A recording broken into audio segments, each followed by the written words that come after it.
பார்த்துட்டு இருக்க தந்தி டிவி எல்லாத்துக்குமே ஒரு பெரிய ஹாய். ஸோ இன்னைக்கு நம்ம இயக்குனர் டேவிட் லிச் அவரோட இயக்கத்தில் ரெயின் காஸ்லிங் மற்றும் எமிலி பிளண்ட் இவங்க எல்லாரும் சேர்ந்து நடித்து வெளிவந்திருக்கிற படம் தான் தி ஃபால் காய். ஸோ இந்த படத்தை பற்றி தான் இன்றைக்கி நம்ம பார்க்க போகிறோம். இந்த படம் ஒரு 126 நிமிஷம், அதாவது 2 மணி நேரம் 6 நிமிடம்ன்ற டியூரேஷனில் இந்த படம் ரிலீஸ் ஆயிருக்கு. இப்போ இந்த படத்தோட ஒன்லை என்ன அப்படின்றத நம்ம பார்த்துலாம். சினிமாவில் ஹீரோஸ்க்கெல்லாம் டூ போடுற ஒரு ஸ்டண்ட் டபுளாக இருக்கார் நம்ம ஹீரோவான ரெயின் காஸ்லிங். ஒரு கட்டத்தில் ப்ரொடியூசர் வந்து இவங்க கிட்ட இந்த மாதிரி நம்ம ஹீரோ வந்து காணோம், நீ அவங்கள போய் தேடி கண்டுபிடிச்சி கூட்டிட்டு வா அப்படின்னு சொல்லி ஒரு வேலையை கொடுக்க, அங்கே போனதுக்கப்புறம் தான் தெரியுது ஒரு மர்டர் கேஸில் இவரை மாட்ட வைக்க ட்ரை பண்ணியிருக்காங்கன்னு சொல்லிட்டு. இதெல்லாம் கண்டுபிடிச்ச இவர் இதை யார் நம்மகிட்ட பண்ணியிருக்கா, இதுலேருந்து இவர் எப்படி தப்பிக்கிறாரு, இதுக்கெல்லாம் காரணமானவங்களை எப்படி பழி வாங்குறாரு அப்படின்றதான் இந்த படத்தோட ஒரு ஒன்லைன். ஸோ இப்போ இந்த படத்தை பற்றி பார்த்துலாம். ஸோ இந்த படம் ஒரு 2 மணி நேரமாக இருக்கிறனால முதல் பாதி வந்து ஒரு 1 hour ஆகும், இரண்டாவது பாதி ஒரு 1 hour ஆகும். இந்த படத்தை இந்த மாதிரி ஒரு டியூரேஷனில் நம்ம பிரிச்சுக்கலாம்.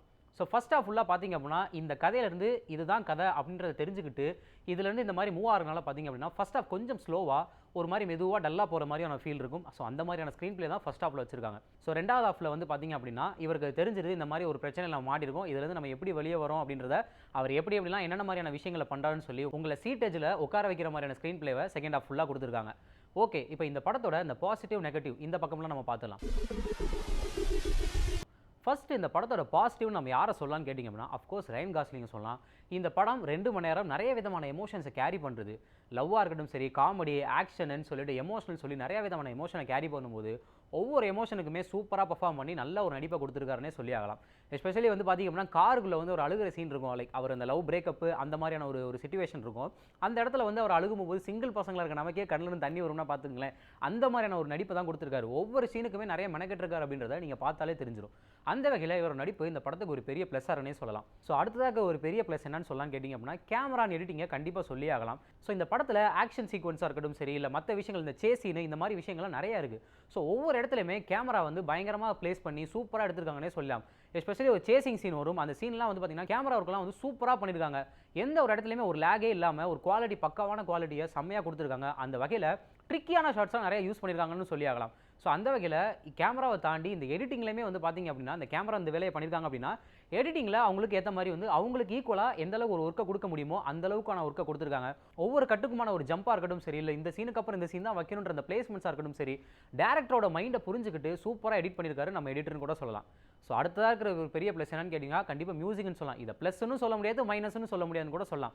ஏன் அப்படின்னா இந்த படத்துக்கு என்ன தேவையோ அதை கரெக்டாக ப்ளேஸ் பண்ணியிருக்காங்க. ஒரு ஆக்ஷன் சீக்வன்ஸ்க்கு இந்த மியூசிக் வந்து என்ன மாதிரி கொடுக்கணும், இல்லை எமோஷன் சீக்வன்ஸ்க்கு என்ன மாதிரி வந்து ஒரு சில விஷயத்தை மியூசிக்கை கன்வே பண்ணணுன்றத சூப்பராக ப்ளேஸ் பண்ணியிருக்காங்க. அதுவும் கிளைமேக்ஸில் ஒரு சில சீன்ஸ்லாம் வரும், அதில் பின்னாடி இந்த பேக்ரவுண்ட் ஸ்கோரை நம்ம கேட்டுகிட்டே வந்து அந்த படத்தை பார்க்க போகும்போது ஸோ லிட்டரலி நம்ம இந்த எமோஷனாக கனெக்ட் ஆகிற மாதிரியான ஒரு சில சீன்ஸை அந்த மியூசிக் மூலமாக நிறைய விஷயத்தில் கன்வே பண்ணியிருக்காங்க. ஸோ அடுத்த இருக்கிற ஒரு பெரிய ப்ளஸ் என்னன்னு பார்த்தீங்க அப்படின்னா கூட நடிச்சிருக்க கோ ஆர்டிஸ்ட் தான்.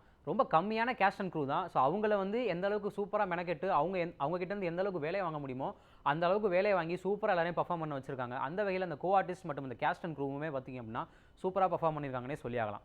ஸோ அடுத்ததாக வந்து பார்க்கும்போது இந்த ரெயின் காஸ்லிங் மற்றும் அப்புறம் அந்த எமிலி பிளண்ட் இவங்க 2 பேரோட பர்ஃபார்மன்ஸும் சரி, இவங்க 2 பேரோட ஒரு சில காம்பினேஷன் சீன்ஸ் வந்து பார்த்திங்கன்னா ரொம்ப தடாலடியாக இருந்துச்சு சொல்லலாம். ரொம்ப சூப்பராக இருக்கும் பார்க்கவே. இவங்க 2 பேரோட பேர் வந்து ரொம்ப க்யூட் அழகாக, எப்படா இவங்க சேருவாங்க, எப்படா வந்து இவங்க வந்து ஒரு மாதிரி ஒரு 2 பேரும் ஒன்றா ஒரு ஸ்க்ரீனில் ஒரு ஃப்ரேமில் வருவாங்கன்ற மாதிரியான ஒரு ஃபீலை இந்த படம் பார்க்கும்போதே உங்களுக்கு கொடுத்துரும். ஸோ கூட நடிச்சிருக்க மற்ற ஆர்டிஸ்டாக இருக்கட்டும் சரி, அங்கங்கே காமெடி பண்ணுறாங்க, அது ஒர்க் அவுட்டும் ஆயிருக்கு, தேட்டர் ஃபுல்லாக சிரிக்கவும் செய்கிறாங்க. ஸோ இந்த வகையில் இந்த காமெடி இந்த படத்துக்கு ஒரு பெரிய ப்ளஸ்ஸாக இருக்குன்னே சொல்லலாம். இப்போ ஓகே, இந்த நெகட்டிவ் பக்கம் போயிடலாம். ஸோ நெகட்டிவ்னு சொன்னோன்னே நம்ம மைண்டில் ஃபஸ்ட்டு வரது என்னன்னு கேட்டிங்க அப்படின்னா அஃப்கோர்ஸ் ஸ்க்ரீன் பிளே தான். கொஞ்சம் பார்க்குறதுக்கு வந்து இந்த கதை வந்து சிம்பிளான கதை மாதிரி தான் உங்களுக்கு தெரியும். ஆனால் வந்து இந்த படத்துக்கு ஒரு 2.5 மணி நேரம் தேவையா அப்படின்ற ஒரு டவுட் உங்களுக்கு இருக்குது.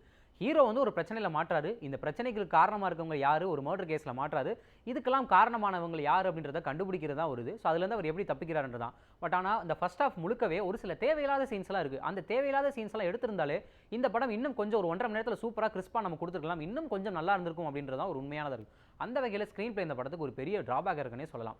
ஸோ அடுத்ததாக ஒரு கம்மியான கேஸ்ட் அண்ட் க்ரூ தான்.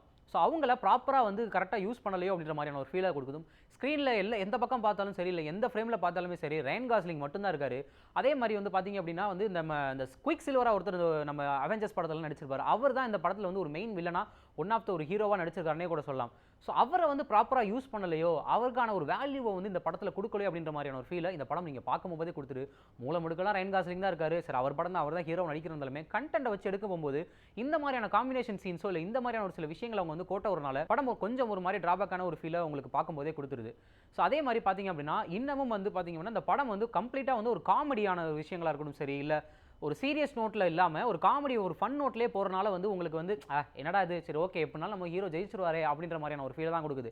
வில்லன் வந்து இந்த மோட்டிவில் வந்து இந்த மாதிரி பண்ணுறாங்க அப்படின்னா ஹீரோ அதை வந்து தட்டி கேட்குறாரு, இல்லை அதுக்கு எதிர்த்து வந்து போராடுற பட்சத்தில் அதில் கொஞ்சம் சீரியஸ் நோட் இருந்துச்சுன்னா நமக்கு இன்னும் பார்க்குறதுக்கு ஓகே, அந்த சீட் டச்சில் உட்காந்து பார்க்குறதுக்கு இன்னும் ஒர்த் அப்படின்ற மாதிரியான ஒரு ஃபீலை கொடுக்கும். ஆனால் வந்து கம்ப்ளீட்டாக வந்து ஒரு ஃபன் நோட்லேயே இருக்கும்போது இதுதான் நடக்க போகுது நமக்கே தெரிஞ்சுட்டு நம்மளே சரி ஓகே எப்படினாலும் ஹீரோ ஜெயிச்சிருவான்ற ஒரு ஃபீலை கொடுக்குறனால இது கொஞ்சம் டிராபேக்காக இருக்குன்னே சொல்லலாம். ஸோ மொத்தத்தில் இந்த படம் வந்து பார்த்தீங்கன்னா இந்த வாரத்துக்கு தேட்டரில் ஒரு ஒன் டைம் வாட்சபிள் மூவியாக தான் இந்த ஃபால் காய் இருக்குன்னு சொல்லி இந்த வீடியோ நான் இதோட முடிச்சுக்கிறேன். மீண்டும் இதே மாதிரி வேறொரு படத்தில் உங்களை சந்திக்கும் வரை அதுவரை உங்களிடம் விடைபெறுவது உங்கள் பிரசன்னா. செய்திகளை உடனுக்குடன் தெரிந்து கொள்ள உடனே சப்ஸ்கிரைப் பண்ணுங்க.